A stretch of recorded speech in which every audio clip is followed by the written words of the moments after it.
Assalamualaikum warahmatullahi wabarakatuh.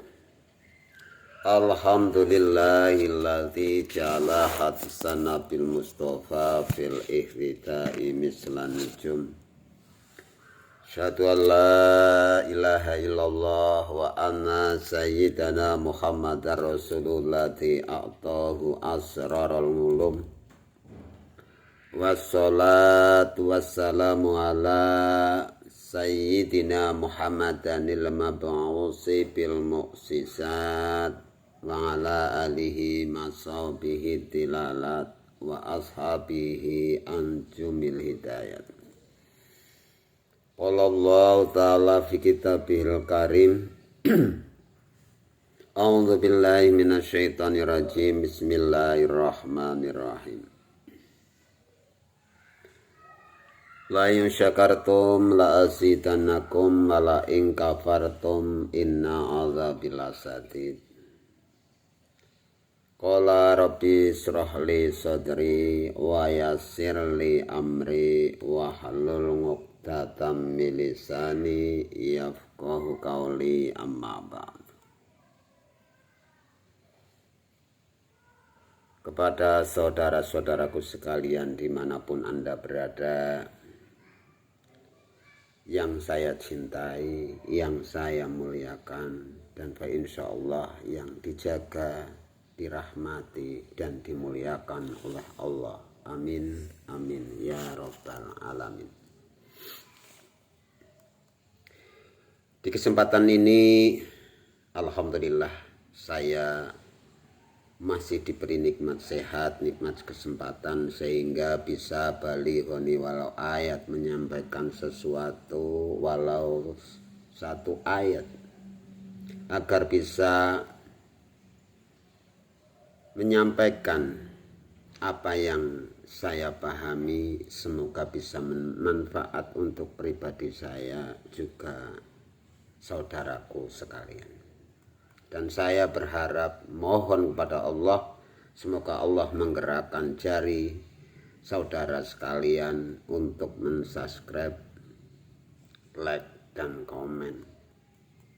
Syukur-syukur mau nge-share, semoga manfaat untuk saudara sekalian. Amin ya rabbal alamin. Di sini saya mau menerangkan kenapa orang rajin ibadah hidupnya itu masih sengsara. Sholat rajin, puasa rajin, zakat rajin, bahkan sampai ke Mekah Mukarramah, yaitu ziarah haji, naik haji.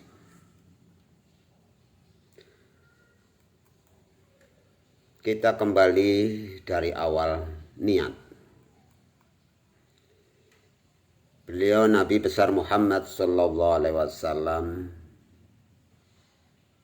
memberi pengertian kepada umatnya bahwa inna a'malu binniyat. Sungguhnya segala suatu amal itu harus disertai niat. Dan ditegaskan lagi oleh beliau Nabi bahwa an-niyatu litashihil a'mali, bahwa niat itu cara sahnya amal diterima di sisi Allah. Dan ditegaskan lagi, lakukanlah kebaikan kepada Allah dan mengertilah apa yang dilakukan. Jadi beramallah kalian semua sesuai anjuran Rasulullah, yaitu harus tahu tujuannya. Saya miris dan saya merinding. Banyak orang berkata kepada saya, banyak orang yang tekun sekali ibadahnya, tapi hidupnya masih dalam kekurangan, hidupnya masih dalam kesengsaraan. Katanya doanya juga tidak dikabulkan. Yang pertama, ibadah sholat ibadah apapun. Di sini saya tidak menerangkan sholat, puasa, zakat, haji nanti waktunya habis. Ibadah kita kepada Allah, apapun yang kita lakukan, kalau niat kita untuk mendapatkan pahala, maka menurut saya, menurut Rasulullah itu sangat disalahkan. Janganlah mengharap pahala.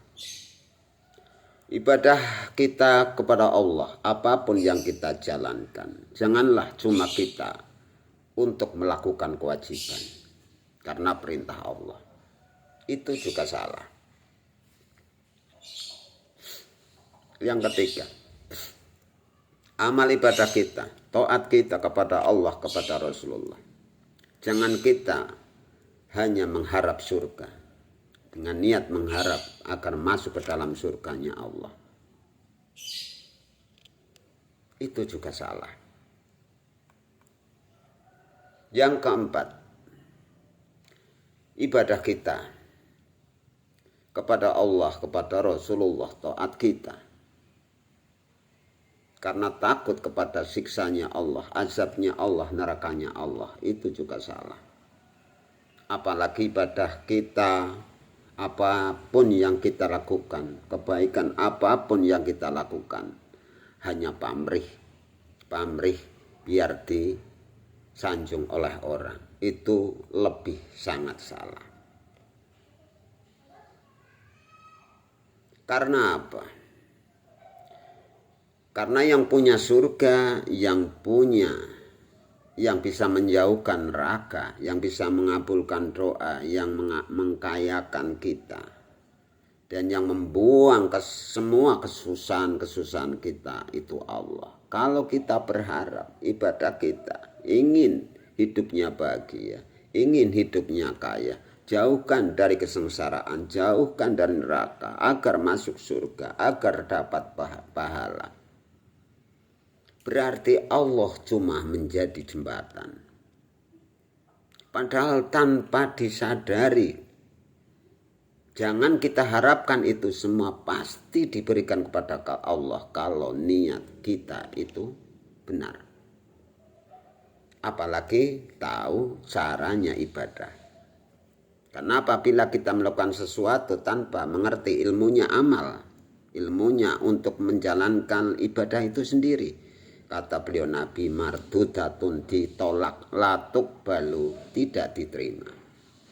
Yang benar bagaimana supaya amal kita, supaya ibadah kita itu benar-benar menjadikan kita itu kaya, menjadikan kita itu mulia, menjadikan kita itu bahagia, enggak sengsara, menjadikan kita itu serba kecukupan, menjadikan kita itu tenang dan bahagia.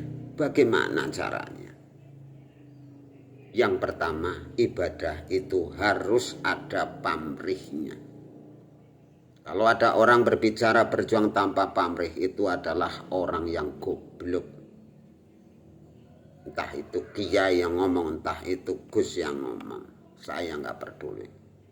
Kalau berjuang tanpa pamrih, itu orang yang sangat bodoh dan goblok. Berjuang itu harus ada pamrihnya, yaitu radhiyatam mardiyah wadkhuli fi ibadi wadkhuli jannati. Ibadah kepada Allah, taat kepada Nabi besar Muhammad SAW untuk menjalankan suatu kewajiban, kebaikan, apapun yang kita lakukan, itu harus ada pamrihnya, yaitu mengharap ridho Allah.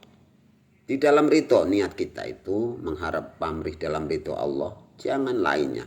Karena di dalam ridho itu ada surga, ada kebahagiaan. Di dalam surga itu apapun ada, kekayaan, dilepaskan dari dahaga, dilepaskan dari kelaparan, dilepaskan dari kesengsaraan. Karena apa? Niat kita itu tidak keliru. Makanya Allah bersabda dalam Al-Quran, ya ayyuhan nafsul mutmainnah, wahai hati yang tenang. Ini ditunjukkan kepada orang-orang yang hatinya tenang, tidak gelisah, tiap hari tidak mengeluh, selalu bersyukur kepada Allah, maka hati bisa tenang, pikiran bisa tenang. Baru Allah memanggil golongan orang-orang tersebut, ya ayuhan nafsul mutmainnah, irji'i ila rabbiki radiyatan mardiyah, pulanglah kepada Allah dengan sesuatu yang diridhoi. Berarti ibadah apapun itu harus ada pamrihnya, yaitu mengharap ridho Allah. Jangan ibadah kita, taat kita kepada Allah, kepada Rasulullah itu tidak ada pamrihnya. Kalau orang berjuang tanpa pamrih, emang berjuang tanpa pamrih itu dapat apa? Karena inna a'malu binniyat. Sungguhnya amal itu bisa sah harus disertai niat. Jadi jelas tujuannya. An-niyatu litasil amali, bahwa niat itu cara sahnya amal diterima di sisi Allah Subhanahu wa ta'ala. Kalau ibadah kita tanpa pamrih tak dapat apa-apa. Buat apa kita ibadah? Yaitu pamrihnya jelas, mengharap ridho Allah. Itu bisa mengusir kemusyrikan dalam diri kita. Contoh, ziarah kubur. Ada yang mengatakan fitnah, ada yang mengatakan musyrik. Kalau niat kita untuk mengharap ridho Allah, bacaan kita di makom juga bacaan-bacaan Al-Quran. Yang namanya musyrik itu menduakan Allah. Kita mengharap ridho Allah. Apa yang dibaca perintah Allah. Apa yang disembah ucapan, yaitu muji kepada Allah. Tidak ada musyrik di situ. Bagi orang-orang yang mengatakan ziarah kubur dan sebagainya itu musyrik, bid'ah, dia itu adalah orang yang memahami ilmu-ilmunya, orang yang tidak tahu agama. Baru bisa 1 ayat, 2 ayat jadi ulama. Jadi ini ya seperti itu, rusak. Dikit-dikit kafir, dikit-dikit bid'ah, dikit-dikit musyrik dan sebagainya.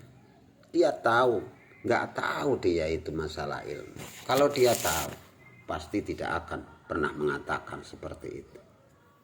Maka saya berdoa kepada Allah supaya Allah mengampuni dosa-dosa mereka. Karena apa yang disampaikan itu harus berdasarkan hukum-hukum dari Allah. Saya ulangi dari awal. Kenapa? Orang sudah rajin sholat, tapi hidupnya masih sengsara. Doanya masih belum dikabulkan. Ujiannya banyak, kekurangan masih menimpa, penderitaan, musibah, dan sebagainya. Karena sholatnya itu salah. Tidak paham apa yang dijalankan, apalagi niatnya itu sudah salah. Dalam pikiran mengharap ridho Allah, merasakan ketenangan pikir, cuma segitu itu. Ibadah buat apa kalau cuma mengharap ketenangan, mengharap kekayaan, mengharap surga agar dijauhkan neraka. Sudah tidak, jangan diniati gitu. Apabila mendapat ridho Allah semua diberikan. Jadi hanya satu ibadah manusia agar diterima di sisi Allah, semua akan membaik, yaitu ada pamrih satu dengan niat mengharap radiyatan mardiyah, yaitu keridhaan Allah yang diridhoinya. Bagaimana agar kita diridhoinya? 1. Ibadah kita itu tanpa beban, yaitu dengan ikhlas. Bagaimana kita bisa mengerti pembahasan ikhlas itu sendiri? Yaitu karena apa yang kita lakukan hanya semata-mata mengharap ridho Allah, bukan pengalaman sesama, bukan sanjungan sesama, bukan karena kewajiban, bukan karena takut neraka, bukan karena pahala, bukan karena surga, bukan karena ingin kaya, tapi hanya mengharap ridho Allah. Itulah ibadah yang akan menjadikan manusia hidup bahagia sejahtera. Coba dipraktekin mulai sekarang, jangan menunggu kapan waktu. Dan sholatnya diperbaiki, jangan menjadi sejelek-jeleknya pencuri orang yang mencuri dalam sholat. Malulah kita sebagai orang Islam.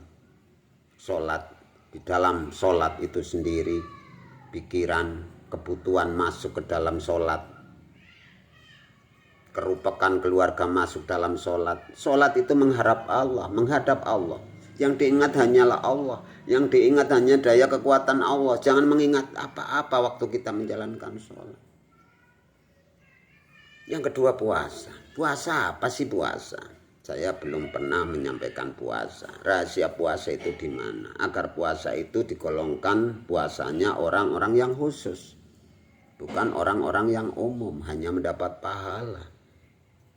Hanya sudah melakukan puasa itu sudah tenang, sudah melakukan kewajiban, sehingga jauh dari siksa Allah katanya. Puasa yang baik, puasa yang digolongkan dari golongan orang-orang yang khusus atau disayang, dicintai oleh Allah, yaitu orang yang berpuasa bisa nutup bolongan 9. Puasa itu ngrekso, menjaga lubang 7, bahkan 9, agar tidak melakukan apa yang dilarang oleh Allah. Lubang dari atas yaitu mata 2. Apabila kita sedang berpuasa, jagalah mata kita agar tidak melihat sesuatu yang tidak baik atau dilarang oleh Allah. Contohnya apa? Ya, memandang maksiat, memandang sesuatu yang menjadikan syahwat, memandang sesuatu yang menjadikan benci, menjaga suatu mata yang menjadikan kita sombong. Itu berujung dari sungai-sungainya panca indera.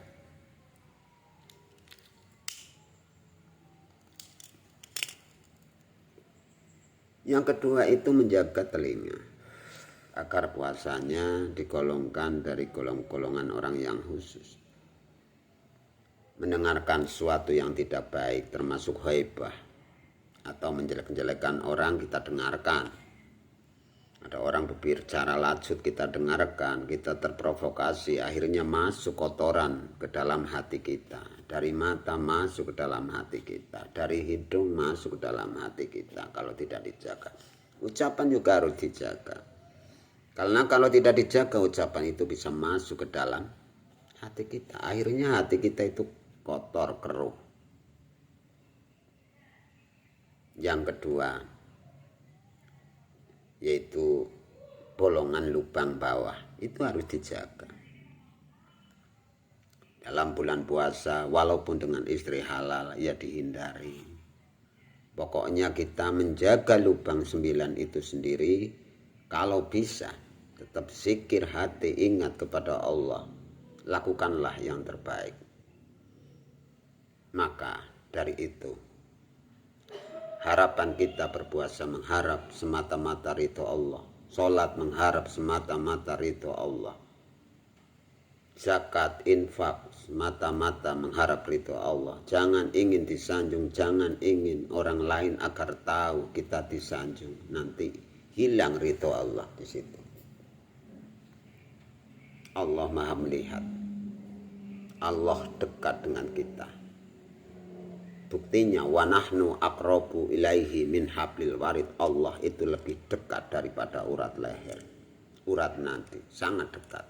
Jangan khawatir, amal Anda tidak dilihat oleh Allah, tidak dilihat oleh siapapun. Allah pasti melihat. Sudahlah, hentikan niat-niat yang salah, mengharap surga agar hidup kaya, agar jauhkan dari kesusahan, agar jauhkan dari neraka, agar selalu patuh dengan Allah, dengan Rasulullah, melaksanakan kewajiban. Itu niatnya jangan salah. Karena kasihan ibadah kita itu nanti tidak sampai kepada Allah. Bagaimana supaya bisa sampai? Yaitu semata-mata dengan niat mengharap ridho Allah. Dalam pikiran, ridho Allah. Dalam hati, ridho Allah. Jalankanlah kebaikan semata-mata mengharap ridho Allah.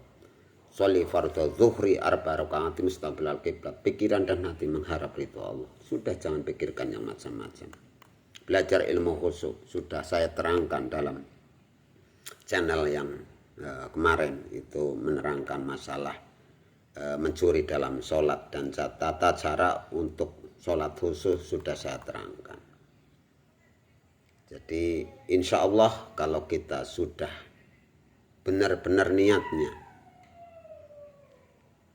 kita sudah tulus, niat kita sudah benar, karena niatul litasil amali, bahwa niat itu cara sahnya amal diterima di sisi Allah, yaitu dengan niat mengharap ridho Allah apapun yang kita lakukan.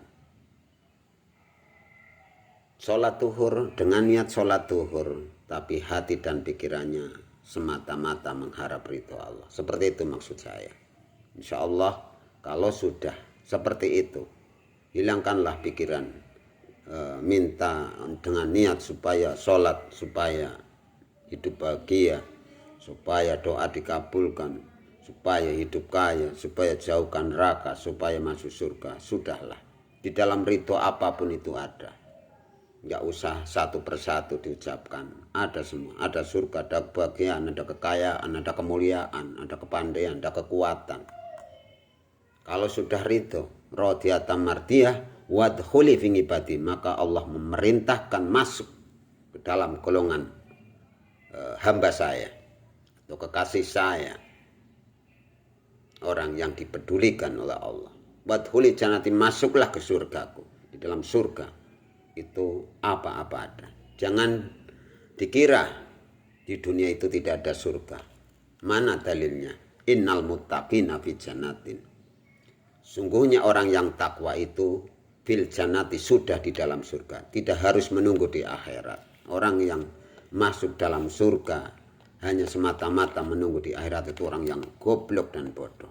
Karena dunya majrongatul akhirah, karena dunia itu tandurannya akhirat. Kalau di dunia sudah bahagia, sudah ahli syukur, sudah ahli zuhud, tidak ada kesedihan, apapun yang dirasakan disyukuri, dinikmati dan merasakan bahagia, itu ciri-ciri orang yang takwa Allah. Takwa adalah orang yang benar-benar dimasukkan surga oleh Allah. Bagaimana kupasan takwa itu sendiri agar gak mudah dipahami, tidak semata-mata menjauhi larangan dan melakukan perintah? Takwa itu hurufnya 3. Huruf pertama yang harus kita pahami adalah tawadu. Tawadu adalah andap asor. Kepada siapapun kita andap asor. Entah itu orang bodoh, entah itu orang hina, entah itu pengemis, entah itu derajatnya tidak ada. Kita doktor, kita apa-apa ada, serba ada. Jangan kita sombong. Kita tetap harus rendah diri, yaitu andap asor kepada siapapun. Entah itu yang di bawah, entah itu orang miskin, entah itu orang kaya, itu sama di mata Allah, itu sama. Kita harus andap asor. Itu kalau ingin menjadi orang yang takwa Allah. Karena apa? Memupus penyakit-penyakit hati yang bersemayam dalam diri kita. Maka kita suruh tawadu, yaitu andap asor kepada siapapun. Yang kedua adalah qof. Qof artinya qanaah, yaitu tenang. Tenang pikiran, tenang hati. Maka yang saya terangkan dari awal, yaitu menenangkan pikir, menenangkan hati supaya mendapat panggilan Allah, yaitu ya ayyuhan nafsul mutmainnah irji'i ila rabbiki, yaitu disuruh pulang pada Allah dengan suatu yang diridhoi agar bisa menjadi golongan yang dicintai oleh Allah dan disuruh masuk ke dalam surganya Allah di dunia sampai di akhirat dibahagiakan. Bukan hanya dibahagiakan di dunia, di akhirat juga dibahagiakan.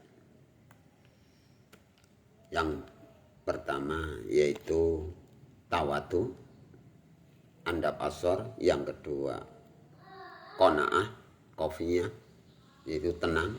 Nang ning nung kata Sunan Bonang, nang gue tenang, ning gue bening bersih, atine bening, pola lakunya bersih, bening, disucikan dengan istighfar, sholawat tiap malam, istighfar, minta ampun pada Allah. Nang, tenang dulu, ning, dipeningkan, dibersihkan, baru tunung, yaitu apa yang diminta akan diijabah oleh Allah, yaitu kalimah nang ning nung. Itu rangkaian keterangan para wali songo. Dalam takwa itu hurufnya 3, yang pertama tawatu, nomor 2 qanaah, yang ketiga yaitu wirai. Ini yang mungkin agak berat, tapi sebenarnya kalau dapat pertolongan Allah tidak ada yang berat. Wirai adalah menjauhi sesuatu yang dilarang oleh Allah dan melakukan apa yang diperintah oleh Allah dan tidak dipaksakan, sebisanya, sekuatnya. La yukallifullahu nafsan illa wus'aha laha ma kasabat. Tidak dipaksakan, tapi berusaha menjadi yang terbaik. Disitulah urean-urean supaya pertanyaan-pertanyaan banyak orang, kenapa ahli ibadah hidupnya sengsara, kenapa sholat rutin, sholat malam rutin, puasa Senin Kamis rutin, hidupnya masih dalam keterpurukan. Itu karena salah menjalankan apa yang kita pelajari. Akhirnya niat kita tidak sampai kepada Allah karena niatul litasil amali. Benar sholatnya sholat duhur, tapi dalam pikiran itu banyak pikiran, dersula, kufron, ngersulane akeh, mengeluhnya banyak, akhirnya tidak digolongkan orang yang syukur. Itu juga jadi problem tidak terkabulnya doa. Maka dari itu rubahlah semua, apapun wujud dari ibadah kita, apapun yang kita lakukan, semata-mata hanya mengharap ridho Allah. Di dalam ridho kebahagiaan ada, surga ada, senangan, kekuatan, kepandaian, kemuliaan, semua ada dalam ridho. Maka mengharaplah ridho Allah. Jangan tinggalkan satu, pamrih. Jadi berjuang harus ada pamrih ya. Jangan sampai seperti orang yang nggak tahu ilmu. Berjuang itu harus tanpa pamrih. Kalau tanpa pamrih, buat apa kita berjuang? Kan seperti itu. Ya terus ada pamrihnya, yaitu mengharap ridho Allah. Pamrihnya ridho, jangan yang lain. Dari saya apabila menerangkan pertanyaan dari seorang, ada kesalahan dari pribadi saya. Semoga menjadi tambahnya ilmu, tambahnya iman kita kepada Allah, kepada Rasulullah, dan digolongkan kita dari golongan orang-orang yang soleh, orang-orang yang dibahagiakan, orang-orang yang dikayakan, orang-orang yang dipandaikan, dikuatkan, dimuliakan, sehingga kita menjadi golongan orang-orang yang syahid, menjadi golongan orang yang mukhlasin, orang yang soleh. Amin amin ya rabbal alamin. Dari saya apabila banyak kesalahan, itu dari pribadi saya, kebenaran hanya milik Allah. Dari saya usikum nafsi bitaqwallah, wallahu muwaffiq ila aqwamit thoriq, ihdinas siratal mustaqim. Wassalamualaikum warahmatullahi wabarakatuh.